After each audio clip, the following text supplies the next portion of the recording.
My parents treated me like trash, while my sister got everything handed to her. But when my grandpa left me $500,000 in his will, they tried to steal it and give it to my sister. But my grandpa was smart and left them a trap that they never saw coming. Hey Reddit, first time poster? So buckle up. This kind of thing doesn't usually happen, but my parents tried to steal my $500,000 inheritance and give it to my sister. Turns out Grandpa saw it coming and built a legal grenade into his will. It went off, and now they're broke, exposed, and furious. So yeah, I-28 male come from one of those families where favoritism wasn't subtle. It was loud and obvious. Since my sister Amy was born, it's been all about her.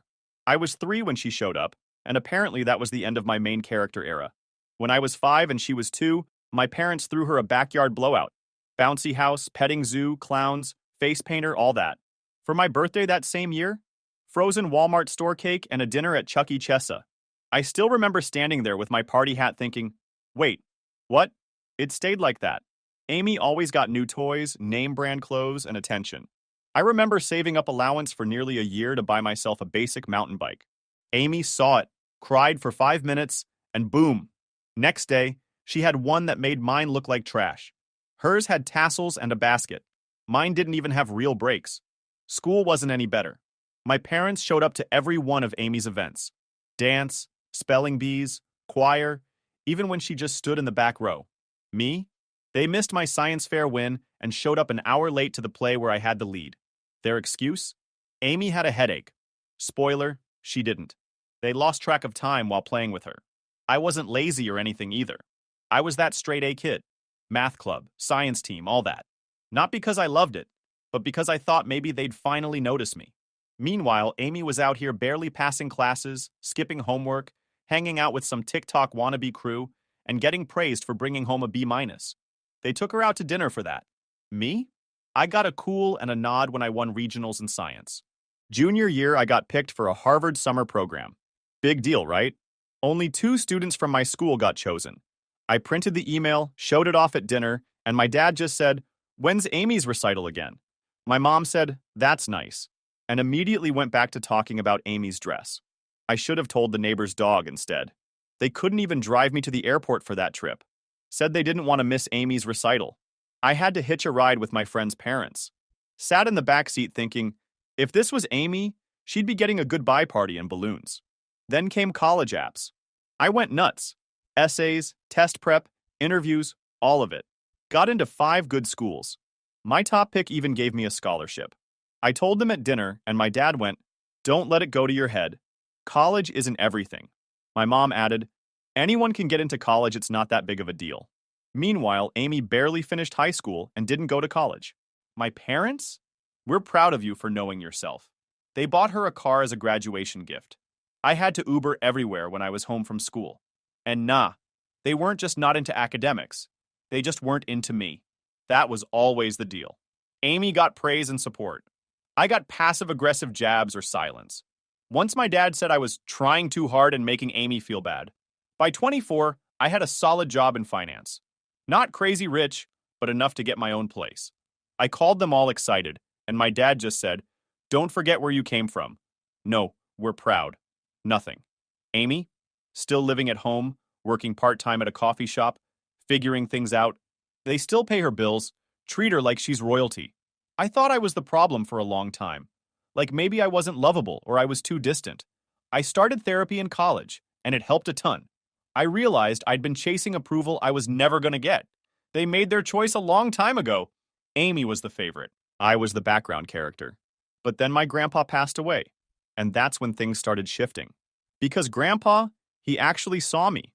He remembered the science fairs, the awards, the effort, and when his will got read out, it reflected that. Only problem? My parents didn't like that one bit when grandpa passed away. It hit me pretty hard, honestly. Because as I said, he was one of the few people in my family who actually seemed to care what I was doing with my life. He asked questions, remembered stuff I told him, actually gave a crap. Like when I got that internship freshman year, he mailed me a handwritten letter congratulating me and included a $100 bill folded like origami. I still have that dumb paper eagle in a drawer. Anyway, he was a sharp guy. Built his own business from scratch, worked every day until like 70-something.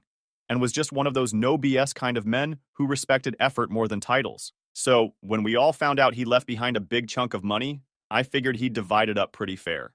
Turns out I was right. In his will, he split his estate evenly across his kids and grandkids. So my dad got a share, Amy got one, I got one, all the cousins too. I was stunned when I found out how much my share was. About $500,000. Like real money. Enough to wipe out my student loans, maybe buy a better place, maybe even start something of my own down the line. I was still processing it when the will was officially read. We were all sitting in my uncle's office, lawyer there, everything being said real formal like. My parents were stiff the whole time, but I figured they were just emotional. Then afterward, my mom pulls me aside, and right behind her is my dad, already with that weird look he gets when he's about to try something sketchy. She goes, "So, don't you think it would make more sense if Amy got your share?" I thought she was joking. I legit laughed. Bad move. They were dead serious. My dad jumps in like, "She needs it more than you. You're doing well. She's struggling." I said, "Yeah, I'm doing well because I worked for it.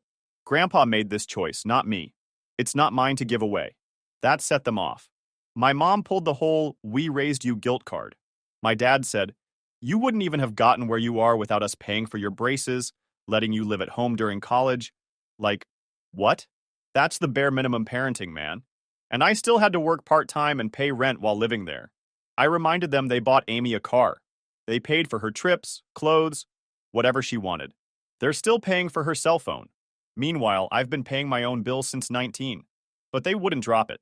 They said I was being selfish, that I was tearing the family apart over money. I said, "No. You're trying to rewrite a will because you don't like how it turned out." My dad told me to watch my mouth and said I was disrespecting the dead by arguing about what Grandpa wanted. That's when things started to feel off. Real shady. My dad is the executor of the will, which means he's in charge of handling it. But a few days later, I get a weird call from my cousin saying my dad told the family he might adjust the shares so Amy gets more. So I call him and ask what the hell is going on. He tells me he's considering a redistribution that reflects each grandchild's situation. Like he's a judge or something. He literally said Grandpa would have wanted Amy to be supported more if he understood how difficult life has been for her. I'm sorry, what? Grandpa did understand. He wasn't clueless. He saw that I was working, paying bills, trying to build something. He also saw Amy floating through life like she was waiting for a winning lottery ticket. So I asked Dad, if Grandpa really felt that way, why didn't he just write the will like that? My dad didn't have an answer. Just said, he trusted me to do the right thing. I started getting this pit in my stomach. Like this wasn't just favoritism anymore. This was straight up theft. He was going to take my inheritance and hand it to Amy. No discussion, no permission. Just rewrite history, because Amy needs it more. And Amy? She didn't even look shocked when I confronted her. I pulled her aside, asked what she thought about all this, and she just shrugged and said, "Mom and Dad know best. I don't want to get involved." Of course she doesn't. Why would she? She's about to get a free $500,000 bonus for literally doing nothing. So I was sitting in my car like a zombie after hearing my dad was trying to straight up hijack my $500,000 inheritance. My hands were shaking. I don't even remember if I locked the car that night.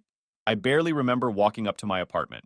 All I knew was if I didn't do something soon, that money was going to vanish. And Amy was going to be smiling while doing it. Next morning, I couldn't shake the feeling that I was missing something. Like, there's no way my dad could actually pull this off legally, right? But he was the executor of the will, and he's smug enough to think he could get away with anything if he said it with enough fake concern in his voice. We're just helping Amy. Yeah? Help her with your money then.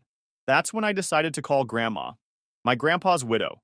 I didn't want to drag her into it, but I was losing my mind and needed someone sane. Someone who wasn't drinking the Amy Kool-Aid. And man, I was not ready for what she told me. She didn't even hesitate. I barely got the story out before she cut me off with, "Your grandfather would be livid right now." Then she drops this. Apparently, years ago, my parents tried to get Grandpa to rewrite the will, to give everything to Amy and spare me since I was already successful. She said my dad made it sound like I was some Wall Street tycoon, and Amy was living on scraps. Total manipulation. Grandpa didn't fall for it. Not even close. She said he saw right through them and added a clause in the will. Anyone who tries to mess with or contest the distribution forfeits their share. Just like that. No games. No second chances. And then she drops this nuke. My dad never told anyone else in the family about that clause. Not his siblings. Not even Amy. He just assumed no one would read the fine print and he could do what he wanted. But Grandpa had mailed physical copies of the will to the other executors just in case someone tried to pull a stunt. You could hear the rage boiling under Grandma's voice. She wasn't just mad. She was done. She said, "We're putting a stop to this. Right now." I barely hung up before my phone started lighting up like Christmas. Grandma must have called everyone. My uncle, my aunt, Grandpa's lawyer, her bridge partner, the whole damn bloodline. By the afternoon, my dad's siblings were in full battle mode. My uncle called me and said, "I knew he'd try something like this. Always was a sneaky bastard." I was like, "Damn, okay, gloves off, I guess." Later that night, I get a call from my dad. No hello, no how are you. He just launches in, "I heard you've been spreading lies to the family." I said, "Lies? You were literally trying to reassign my inheritance like it's some Amazon wish list." Then he snaps, "This isn't about the money. It's about doing the right thing for Amy." I said, "The right thing according to you. Not Grandpa. You remember him, right? The guy whose will you're screwing with?" And then this gem. He goes, "Well, if you weren't being so difficult, I wouldn't have to go to these lengths." Like, bro, you're mad I didn't hand over $500,000 so you're acting like the victim now? That's when I heard my mom in the background, shouting, "Tell him he's out of the family if he keeps this up." Out of the family. For keeping what was legally left to me? Real nice. I hung up. Didn't even try to argue anymore. Waste of breath. Then the real insanity started. Next day, I went to check my bank account. Not because I expected money yet, but just to be sure. And guess what? My account was frozen. Frozen. I immediately call the bank, and they tell me that someone submitted documentation to halt distribution pending review of updated estate executor instructions. What the hell does that even mean? I start piecing it together. My dad had submitted documents claiming that the distribution plan needed to be revised due to new familial needs. He tried to lock up my share while figuring out how to slide it over to Amy without triggering the contest clause. Probably thought if he held it long enough, I'd cave. But what he didn't know is that Grandma had already handed over copies of the original will, including that lovely clause, to the lawyer handling the estate and the backup executors. And the best part? Grandpa made two of my dad's siblings co-executors with him. My dad was just the primary point of contact, not the sole authority. So when Grandma, Uncle Steve, and Aunt Marcy rolled into that lawyer's office with Grandpa's notarized ironclad will and receipts from years of shady favoritism, the whole updated instruction plan blew up in my dad's face. My uncle later told me that the lawyer's assistant came in with a folder of my dad's handwritten, proposed amendments, including a ridiculous line about reallocating for mental health and housing support for the dependent sibling, aka, give everything to Amy and throw me a sympathy thank you card. Grandma looked the lawyer dead in the face and said, "Execute the will exactly as written, and if he tries anything else, we'll take it to court." And she meant it. The lawyer nodded and immediately sent out a notice. Distributions would proceed as originally intended, and any delays or reallocation efforts would be treated as a breach of fiduciary duty. Boom. 3 days later, I got my money. Not a cent short. You'd think that'd be the end, but oh no. My parents showed up at my apartment, unannounced. I opened the door, and there they are, standing on the porch like two disappointed managers who caught their employee taking a break. My dad starts with, "So this is what you've become?" I didn't even invite them in. Just leaned on the frame and said, "You drove 40 minutes for that?" Then my mom says, "You made us look like thieves to the entire family." And I said, "I didn't make you look like anything. You did that." They both start ranting about how Amy's crying, how they feel betrayed, how I turned everyone against them. They called Grandma Zenile, Uncle Steve vindictive, and the whole family ungrateful. It was like watching a toddler blame everyone else after getting caught with cookie crumbs on their face. I said, "You tried to rob me, got caught, and now you're mad people know. That's on you." My dad stepped forward and said, "You better be careful. Families remember things like this." And man, I finally snapped. I said, "You're right. I will remember this. Every time you chose Amy over me. Every time you acted like I was just some extra mouth to feed. And now you tried to erase me from Grandpa's legacy.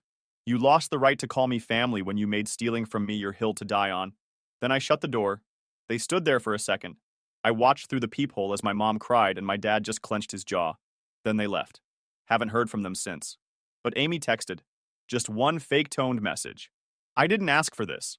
I'm sorry things got messed up. No, I'll give back the money. No, I tried to stop them. Just a classic Amy shrug in text form. So yeah, I got my inheritance. I also got a lot more. I got proof that I was never crazy, never overreacting. That their favoritism wasn't subtle. It was dangerous. I got my peace of mind. I got a support system of extended family who finally saw through the BS. And I got freedom. Not just financial, emotional, mental. And no amount of guilt-tripping or gaslighting can take that back. However, after they left my doorstep, I thought maybe, just maybe, that was the end. Like, I got my inheritance, told them off, and now we all go crawl into our separate corners and sulk like normal dysfunctional people. But nope, that would have required a tiny bit of self-awareness. And these two had the emotional maturity of a dented microwave. 3 days later, I get a certified letter. Not an email. Not a phone call. A freaking envelope. Hand-delivered like it's a cease and desist from Disney. I open it up and it's this long-winded family resolution agreement written by someone who definitely thinks they're the hero of a courtroom drama. It basically said that due to changing family dynamics, and in the interest of unity, all liquid assets inherited should be consolidated into a family-managed trust fund. And guess who was listed as the trustee? My dad. I laughed so hard I choked on my coffee. Dude tried to straight up scam me again. On paper this time. After losing. After getting smacked down legally. After already embarrassing himself to the entire extended family. I called Grandma immediately. She was already fuming. Turns out she got the same letter. My aunt and uncle too. My dad had mass-mailed the thing like some kind of toxic newsletter. Grandma told me not to respond. She was already on the phone with her lawyer. But me? I wasn't about to let this one go quietly. So I scanned that letter and posted it in the family group chat. All of it. I added, just a reminder, this man tried to steal $500,000 and got caught. Now he wants us to voluntarily hand over the money anyway. Cue chaos. My aunt replied with, is he high? Uncle Steve followed up with, I will throw this man off a bridge. Even one of the cousins who usually stays out of stuff just replied with a popcorn emoji. Turns out, my dad had been calling other relatives individually, trying to spin the story. He told them I manipulated Grandma, I threatened legal action, never happened, and that Amy was having panic attacks because of my hostility. Like, dude, Amy's having panic attacks? I've been gaslit and emotionally railroaded since I was in diapers, and you didn't blink. Then another twist. One of my coworkers, Mike, pulled me aside at lunch and said, hey man, weird question, but are you okay? I was like, yeah? And he shows me a message on LinkedIn. Anonymous profile, but the language was familiar. It was this long rant about me being unstable, greedy, and threatening my family with legal blackmail. No joke. It even said, he exploited his grandfather's death for personal gain. BRO. I hadn't even told Mike about the inheritance. That's when I realized my dad had gone full scorched earth. He was trying to smear me publicly. Probably thought he'd shame me into backing down. Too bad I don't back down. So I sent screenshots to my lawyer. Yes, I have one now. It turns out when your parents try to embezzle your inheritance, it's smart to keep legal backup. My lawyer told me if he could confirm my dad was behind the LinkedIn messages, it'd count as defamation. But we didn't even get that far, because things imploded faster than expected. My dad's siblings scheduled an intervention dinner. Their words, not mine. They invited my parents, Amy, me, and Grandma. Said we were going to clear the air face to face. I showed up mostly for the popcorn. We met at my aunt's house. Big dining room, long-ass table like it's the final scene in a mafia movie. My dad walks in like he owns the place.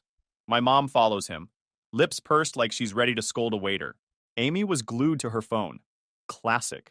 It started civil, for like 5 seconds.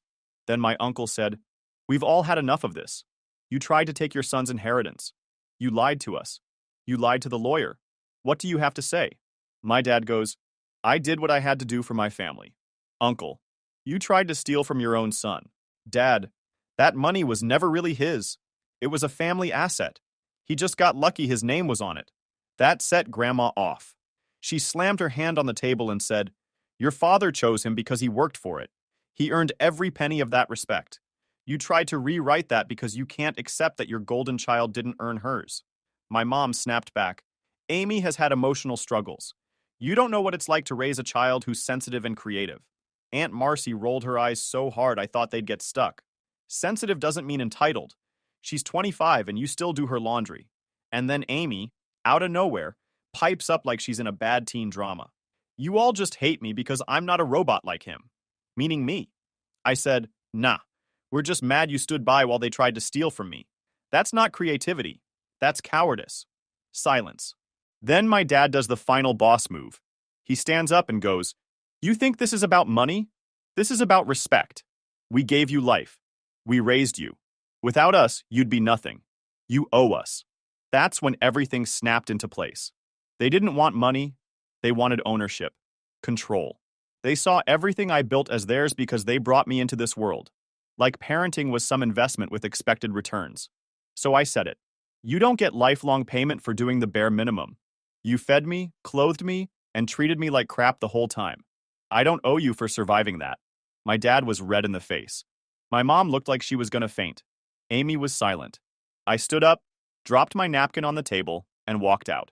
10 minutes later, I got a text from Grandma. "Proud of you. I'll handle the vultures." And she did. Next week, she changed her will. My parents, removed. Fully. She told me she didn't want them getting a cent if they were willing to destroy the family over greed. She even told Amy, "Grow up or you're next." Also, side twist, turns out Amy didn't just shrug her way through this. After the failed trust plan, she tried to get a loan using her share as collateral, even though she already got her cut. And when the bank called to verify, it triggered a check with the estate attorney, who flagged it. Now she's under review for potential fraud. Idiot. Last I heard, my dad's being investigated by the family lawyer for breach of executor duties. If he's found guilty, he'll have to repay legal fees and possibly lose his share too. From what Grandma told me, he's sweating bullets. So yeah, they tried to ruin me. Instead, they ruined their own credibility. And I walked out richer. In money, peace, and self-respect. They always said, family comes first. I just stopped pretending that included me. So after that dinner-turned-intervention exploded like a microwaved egg, you'd think the story was over, right? Like, okay, the entitled parents got exposed, Amy looked dumb, Grandma cut them out of her will, and justice served. Roll credits. Nope. These people don't quit. Ever. The very next morning, I woke up to 11 missed calls, all from an unknown number. My voicemail was full, literally maxed out. Finally, a blocked number calls again. I answer. "Hi, this is Elizabeth from Westbrook Federal Credit Union. Are you available to verify some loan application details for your joint inheritance disbursement?" Me. "I'm sorry. What joint? What now?" Yeah. Amy had tried to take out a personal loan using my inheritance. Again. Even though the estate already paid out and everything was settled. She actually told the bank she and I were co-beneficiaries of a shared trust fund, which isn't even a thing, and submitted a forged letter naming my dad as trustee. Like she photoshopped an old legal letterhead and made up her own document. I almost choked on my cereal. I told the credit union lady I had no joint anything with Amy and asked her to send me the docs. I forwarded them straight to the family lawyer. Turns out, Amy hadn't just been clueless. She committed full-on fraud. And here's the kicker. She'd listed me as a co-signer without telling me. That's when it became legal. Not drama. Criminal. The lawyer jumped on it. He contacted the estate lawyer, who called the credit union, who escalated it immediately to their legal team. I was told I might need to submit a formal affidavit just to fully clear my name. Which I did, within like 30 minutes. I wasn't going to let that tick like a time bomb under my credit. But then it spiraled. Amy must have realized she messed up because suddenly she's texting me for the first time in weeks. All caps, panicking. "Why are you doing this?" "It was just a loan I needed for my business." "You know Dad said it was our money anyway. You're ruining everything." I didn't reply. I just took screenshots and sent them to the lawyer.